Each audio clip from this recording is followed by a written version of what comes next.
Shocked, Harry looks at the man, who just appeared at their room door. I know what you two are doing here, and I will not tolerate it in my town, the bulky man in an overall says. No, sir, no, our car broke, and we had to stay here for a night before we get the part to repair it, Marcel defends them. He knows how they look at the moment. He only wears a towel, as he came out of the shower and Harry was about to undress him for the same action.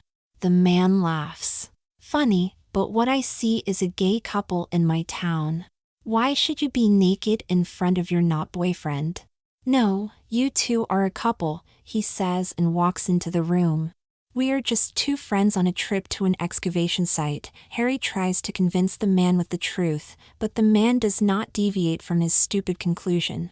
And we share the room to save money, as the motel is quite expensive, Marcel adds, but the man comes closer to him.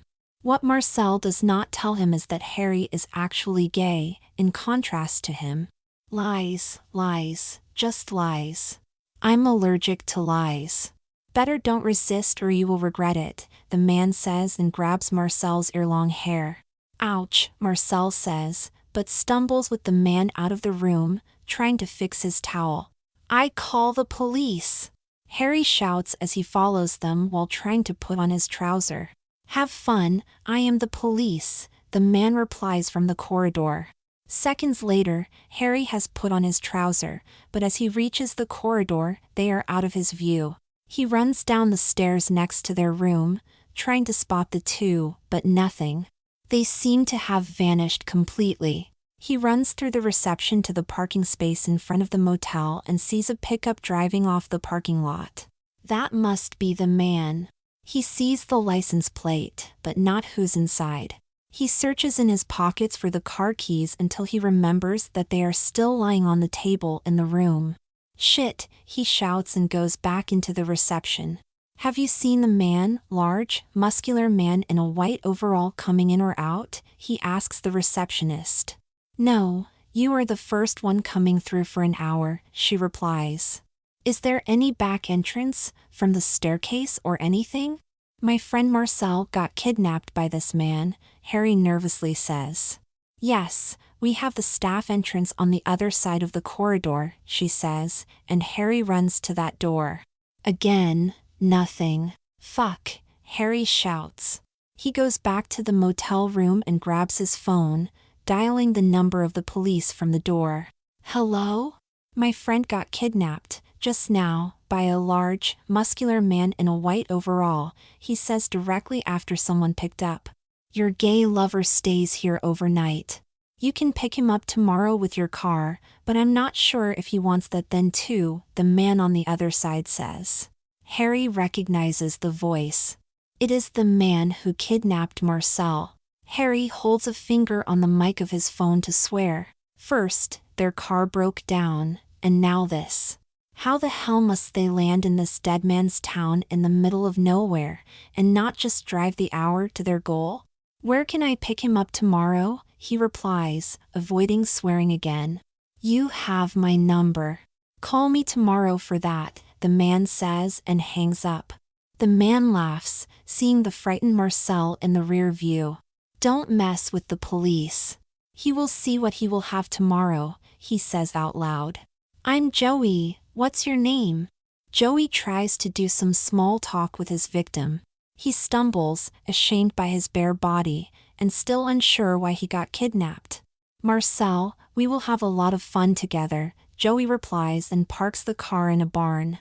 Is he one of them, a woman, also dressed in a white overall, asks Joey as he opens the door. Yes, he says and forces Marcel completely naked out of the car and pushes him into a box. Should I get the other one too, or is Marcel enough? Joey asks Kathy, his sister-in-law. No, he is enough. When the other is the same age as he is too old for your son, she says and slams the door of the box.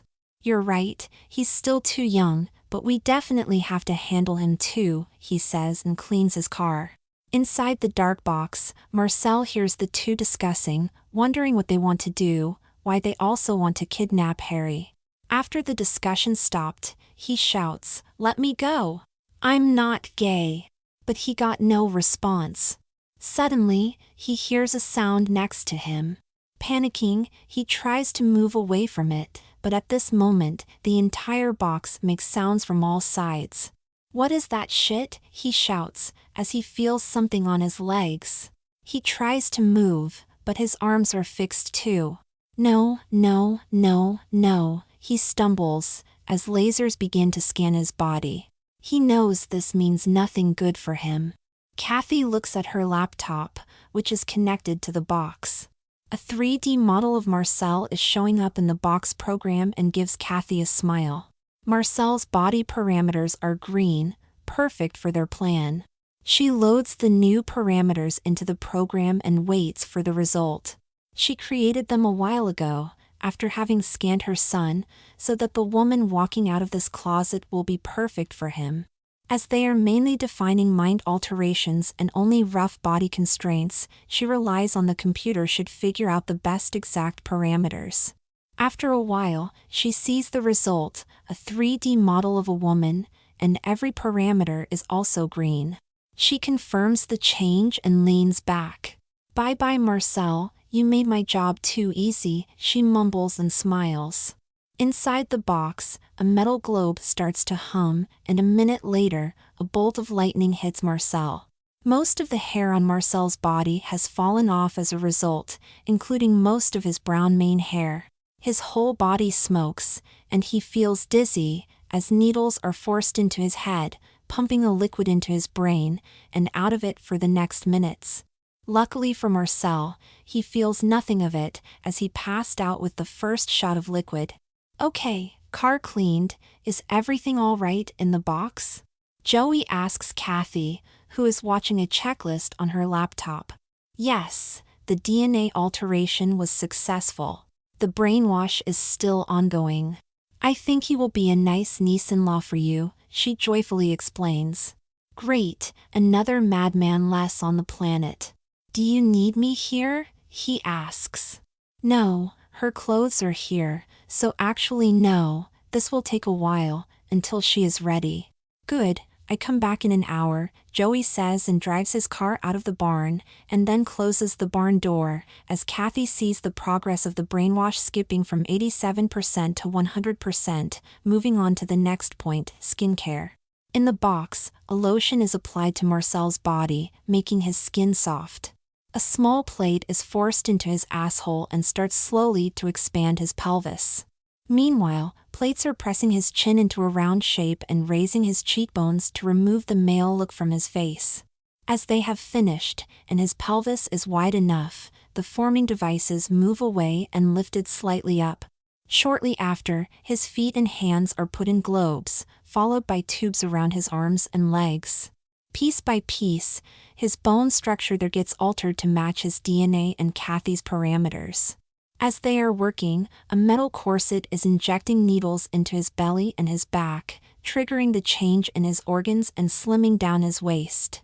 To support this, a plate pushes his penis into his body, providing the material for the womb and ovaries.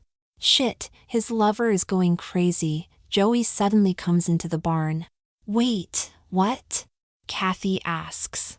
"Yes, he annoyed John, Cecilia, and Goodwin, asking if they had seen him. I got calls from them," Joey urgently explains. "Can we wash him too?" he then asks. When she is done, she is just in the organ growing, and will need at least an hour, she replies.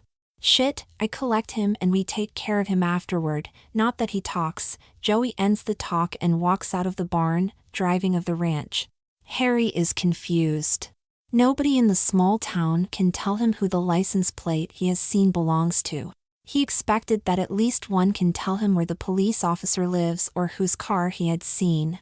As nobody knows it, it must be a foreigner, but why is the number of the local police leading to the foreign man? Suddenly a car stops behind him. He turns around and recognizes the man inside. The overall man, who had kidnapped Marcel, runs, but the taser of the man is faster. No more messing around, Joey says and puts a syringe into Harry's neck so he will sleep fine. He puts him into the trunk and drives back to his barn. "Let's see what we do with you," he mumbles. In the box, the tubes around the arms and legs are releasing the altered bones, shortly before the globes around the hands and feet.